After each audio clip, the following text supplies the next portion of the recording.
Now, Miss Montgomery, in your father's body of work, where would you place Here Comes Mr. Jordan? I think top 10. And the odd thing about this is I was never allowed to go to the movies at all.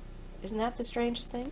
That's a deprived childhood. Yeah, well, it was sort of, but it wasn't actually. What it was is like, I know friends of mine and stuff, they'd be going to the movies, and Mom would say, no, look, or Daddy, one of them, would say, you've got much better things to do than go sit on a Saturday afternoon, a lovely day like this, and watch a movie. So I mean, I'm not just talking about just his movies either, obviously. So I'd go, well, okay, and I'd go riding or, play tennis or do something, other than sit in a movie theater. What was the first time you ever saw him on screen? The first time, this was really macabre. He and Cagney must have cooked this up. I'm sure they did. Oh God. Was Night Must Fall, and I was about, God, I don't remember. I was not very old. And then again, why they would pick this one for the first movie I'd be allowed to see him in, God only knows. They ran it at the studio, and I can remember going and sitting there between the two of them. My mom wasn't there. Maybe she didn't know about it. She probably would have killed him if she'd known.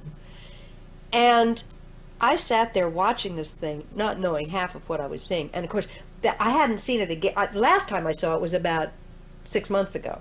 So that was a whole other story. And I remember sitting there going, oh my God, that's my father up there doing these weird things. And I remember thinking, this is a little long, one of those things. And then I remember thinking, oh my God, what has he got in that box? And it was like really strange. And that whistle, which kind of bugged me. And so I sat there and without really knowing what I was seeing, saw this movie. About 3 or 4 nights later, I had gone to bed, and I had this bedroom, and it had a closet at the end of the room where my bed faced this thing. And I was just going off to sleep. So God only knows how long he stayed there. He had this plaster cast of his face. You know how they used to do those dumb things? Where they put straws up your nose and all that fun stuff? And I heard, and the door started to swing open, and I saw this face, and he was holding this thing in his hand with a flashlight underneath it. Well, I just about freaked out. I was screaming and carrying on, and I couldn't figure out whether to get under the covers or run out of the bedroom, and my mother came in. She was furious at him. But what a terrible movie for an 8-year-old to see anyway. What a terrible thing to do to an 8-year-old. Yes. To open it. Oh. Yes, that's one of the things I kind of loved about him, I guess. He's just as peculiar as I was, or am. One thing I have to mention to you, nobody ever equates you with Robert Montgomery. Most people do not realize you are Robert Montgomery's daughter. At least a lot of the people I have spoken to lately. Oh, how interesting. I didn't know if you were aware of that. I just always assumed, because growing up, everybody knew and stuff like that. It's just, Public perception, I think. Yeah. The other public, the outside public doesn't really.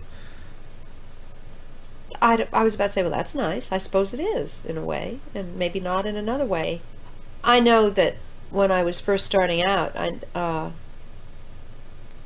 there's always that problem of people that don't happen to like whoever your parent is, and I did run into that. I knew there were people hiring me just hoping I was going to fall on my ass so they could go, ha ha. Okay, didn't like him, she's no good? Good, proved our point, and it's true, it happens. I mean, I know that Daddy was not universally well liked, and he probably deserved not to be. But, I'm kind of sorry about that, but I wasn't there when some of these things supposedly happened, like, maybe rude to a guard at the gate or something, which nobody should be. But on the Screen Actors Guild front, I think that was a very brave thing to do then.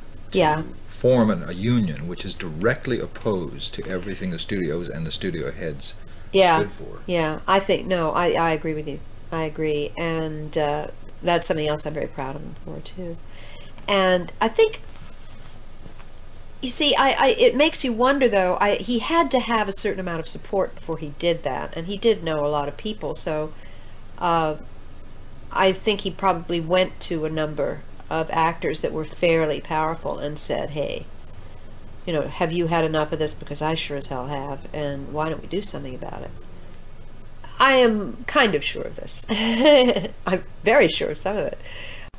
He and Bette Davis didn't get along at all.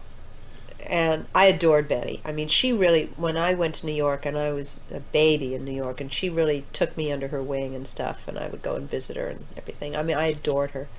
So I know they didn't get along. I don't think they got along in any area, but I know that she was in full accord with that. But she was just unmanageable, and Daddy didn't like people that were as unmanageable as she is or was. And they did one film together.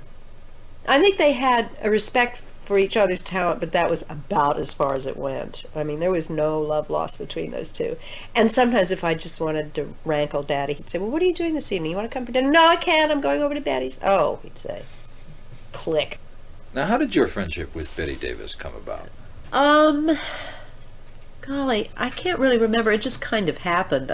We met at various parties and stuff in New York, and through mutual friends, and you know, like friends of Dad's and stuff. And then, I mean, they were never together, but I'm trying to think. I may have met her first at Sidney Kingsley and Madge Evans's house in New York City, and she had worked with Daddy, Madge Evans. And I think that might have been where I met her. And then I met her daughter, Bette. And she was just really neat to me. She really was really a nice lady to me, and she helped me a lot.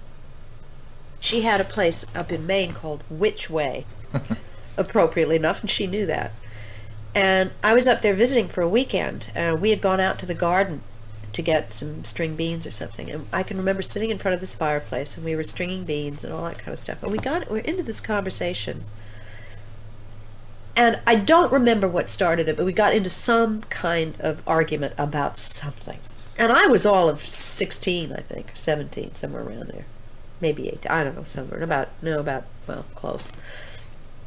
And she pulled herself up from her chair, and she started to stalk out of the room, and she got to the doorway, and she turned around and she said, "Betty, when they do the story of my life, you should play me, and I'm not sure that's a compliment." That's good. Isn't that funny? She's the only person that I've ever let call me Betty. She'd always say, "Betty, this is Betty."